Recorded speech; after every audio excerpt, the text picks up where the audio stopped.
paano po tayo nagpapabasa ng mga CBC words sa ating mga bata? O yung consonant, vowel, and consonant. So ako po ay gumawa ng ganito. Ito po yung mga flashcards na ginagamit ko and ginagamit ko rin siya sa aming TV. So paano ko po ito ginagamit sa aming mga bata and ano po yung purpose ng mga circle na to sa ibaba? So kaya po yung may mga circle sa ibaba kasi po gumagamit ako ng top mat. So ito po yung tinatawag kong top mat. May numbers, and then, andun din po yung mga circle. So, paano ko po siya ginagamit? Halimbawa po, ito po yung aming salita.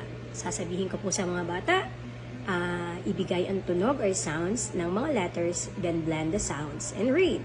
Say for example, at, at.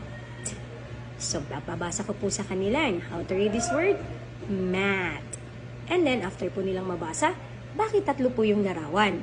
Para po ma-identify nila at hindi nila hulaan. Ang nangyayari po kasi kung iisa yung larawan na nakalagay, titingnan ng bata yung larawan, sasabihin niya, mat.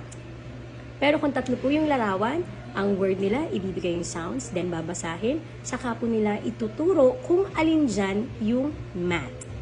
Then after po nun, ang gagawin ko, lahat ng bata may hawak-hawak na top mat. Sasabihin ko po sa kanila, spell the word mat.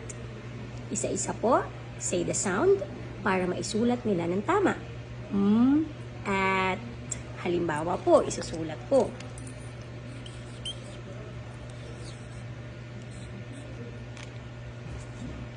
Ayan, so naisulat na po ng bata. At sasabihin ko po sa kanila, itap nila yung mga circle. At.